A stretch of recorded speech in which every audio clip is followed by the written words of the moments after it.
बिलासपुर की पहचान कही जाने वाली अरपा नदी आज अपने अस्तित्व की लड़ाई लड़ रही है। लेकिन इसी नदी के किनारे करोड़ों रुपए खर्च कर क्रूज, रेस्टोरेंट, बोटिंग और वाटर स्पोर्ट्स की तैयारी चल रही है। सवाल यह है कि क्या नदी को बचाने से ज्यादा जरूरी उसके किनारे पर्यटन सजाना है? देखिए खास रिपोर्ट। मेरे पीछे नजर आ रहा मैदान वास्तव में कोई मैदान नहीं बल्कि एक नदी है। वो नदी जो बिलासपुर की जीवनदायिनी है, वो नदी जिसके नाम से छत्तीसगढ़ का राजकीय गीत शुरू होता है। लेकिन वो नदी, अरपा नदी, आज अपने अस्तित्व के लड़ाई लड़ रही है। अरपा नदी के अस्तित्व पर संकट आ चुका है। बहुत सारे प्रयास किए गए, करोड़ों फूंक दिए गए, लेकिन इसको बचाने की दिशा में कोई ठोस पहल अब तक नहीं की जा सकी है। देखिए ये खास रिपोर्ट। एक तरफ सूखी और प्रदूषित अरपा, दूसरी तरफ विकास के बड़े बड़े दावे। पुराने पुल से इंदिरा सेतु तक रिवर व्यू प्रोजेक्ट के तहत garden, food zone, open theatre और मनोरंजन सुविधाएं विकसित की जा रही हैं। इतना ही नहीं, करीब 5 करोड़ रुपए की लागत से क्रूज, रेस्टोरेंट और वाटर स्पोर्ट्स की तैयारी भी चल रही है। सवाल यह है कि जिस नदी में बरसात के कुछ महीने बाद पानी ही नहीं बचता, वहाँ क्रूज कैसे चलेंगे और बोटिंग कैसे होगी? यहाँ पर क्रूज चलेगा, यहाँ पर वाटर गेम होंगे, यहाँ पर आप सारी व्यवस्था के साथ, सारे खेलों के साथ जितने वाटर गेम हैं उनका लाभ उठाएंगे। मूल चीज़ होता है किसी भी तालाब का, किसी भी नदी का सौंदर्य जो होता है पानी होता है। रेती गायब है, मिट्टी के गड्ढे और टीले नजर आते हैं वहाँ। प्रशासन का दावा है कि ये प्रोजेक्ट बिलासपुर की तस्वीर बदल देगा। पीपीपी मॉडल पर इसका संचालन निजी कंपनी करेगी और निगम को सालाना राजस्व भी मिलेगा। नदी के दोनों किनारों पर सड़कों का निर्माण, 2 बैराज और सौंदर्यीकरण के कई काम जारी हैं, जिन पर अब तक 500 करोड़ रुपए से ज्यादा खर्च किए जा चुके हैं। वहीं एनआईटी रायपुर की टीम भी अरपा के भविष्य को लेकर अध्ययन करेगी। एनआईटी रायपुर से हम लोगों की बात चल रही है। एनआईटी रायपुर की टीम आकर के एक बार देख करके भी गई है और बहुत जल्दी उनकी टीम आएगी और एक बार सर्वे करेगी कि किस तरह से इसमें क्या काम होना है। गंदा पानी का अगर उस बैराज में जमाव होगा तो उसका बड़ा नुकसान हो सकता है, तो उसको असेस कर रहे हैं। फिर जैसे ही टेक्निकल टीम असेस करके बताएगी तो उस हिसाब से उसमें काम होगा। अरपा नदी में हम लोग सर्वे कराए थे अभी एसटीपी निर्माण के लिए, जो शहर का जो गंदा पानी डायरेक्ट नदी में जा रहे हैं, उसके लिए हमने लगभग 252 करोड़ का एसटीपी निर्माण के लिए गवर्नमेंट को प्रस्ताव भेजा गया है।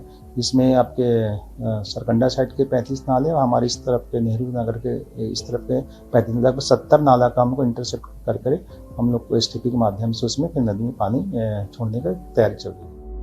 प्रशासन के दावों के बीच विपक्ष पूरी कवायद पर सवाल उठा रहा है। अरपा बेसिन विकास प्राधिकरण के पूर्व उपाध्यक्ष अभय नारायण राय का कहना है कि जब तक सीवेज ट्रीटमेंट और नदी संरक्षण का काम पूरा नहीं होगा, तब तक पर्यटन परियोजनाओं का कोई मतलब नहीं। बीजेपी ने अरपा को टेम्स नदी बनाने का सपना दिखाया था। ना तो ये नदी टेम्स बन पाई और ना ही अरपा ही रह पाई। इस मामले में सरकार सिर्फ समय और पैसे की बर्बादी कर रही है। वहीं बीजेपी का कहना है कि मंशा विकास की है, सपना अरपा को सुंदर बनाने का है, संरक्षित करने का है। विपक्ष को अच्छे कामों में अड़ंगा नहीं लगाना चाहिए। पानी की तो बात छोड़िए, अब अरपा की रेत नहीं बच रही है। अरपा रेत उत्खनन, सोना खदान में भी सोना इतनी स्पीड से नहीं निकाला जाता होगा जितना बिलासपुर शहर के बीच से नदी में रेत उत्खनन हो रहा है। लेकिन सरकार मौन है, सरकार चुप है। और हद तो तब हो गई जब जनता के लिए बनाए गए उद्यान को, जनता के लिए बनाई गई सड़क को, जो स्मार्ट सिटी के पैसे से कांग्रेस सरकार ने योजना बनाकर बनाया, उसमें अब आप क्रूज लाने जा रहे हैं। शहर के विकास के साथ शहर को व्यवस्थित करते हुए, स्वच्छ सुंदर बनाते हुए, लोगों को पर्यटन की दृष्टि से अपना शहर का और नगर निगम का आय बढ़ाने के लिए भी हम जो है उस अटल परिसर का निर्माण कर रहे हैं। अरपा में पानी की बात है, जितने हमारे शहर की नालियाँ हैं उसको ट्रीटमेंट करके आने वाले समय में जो है नदी में छोड़ने का ऐसा हमारा प्लानिंग है। ये सब जो है लंबा समय के लिए शहर को प्लानिंग के साथ हम व्यवस्थित करने का और डेवलपमेंट करने का काम कर रहे हैं। हकीकत यह है कि अरपा आज भी गंदे नालों का बोझ झेल रही है। कई हिस्सों में नदी सूखी और प्रदूषित दिखाई देती है। ऐसे में सबसे बड़ा सवाल यही है, क्या अरपा को पहले जीवन देने की जरूरत है या फिर उसकी अधूरी धाराओं के किनारे पर्यटन के सपने सजाने की? अमन पांडे, बंसल न्यूज, बिलासपुर। अरपा नदी को बचाने के नाम पर करोड़ों फूकने के बाद एक बार फिर से नया प्रोजेक्ट लाया गया है, जिसमें सपना यह दिखाया गया है कि इस नदी में अब साल भर पानी भरा रहेगा और उसके बाद यहाँ पर जो फैमिली के लिए एक कन्वेंशन सेंटर बनाया जाएगा, जिसमें तमाम जो शहरवासी हैं वो अपने परिवार के साथ आकर ओपन थिएटर, कैफेटेरिया और इसके साथ ही तमाम जो मनोरंजन की चीज़ें हैं उनका आनंद ले पाएंगे और इसके साथ ही वाटर स्पोर्ट्स यहाँ होगा। लेकिन इन तस्वीरों को देखकर ये सोचा भी नहीं जा सकता कि इस नदी में कभी वाटर स्पोर्ट कर पाना संभव होगा। आखिर क्या इस नदी का अस्तित्व बच पाता है या फिर अरपा नदी सिर्फ इतिहास में सिमट कर रह जाती है?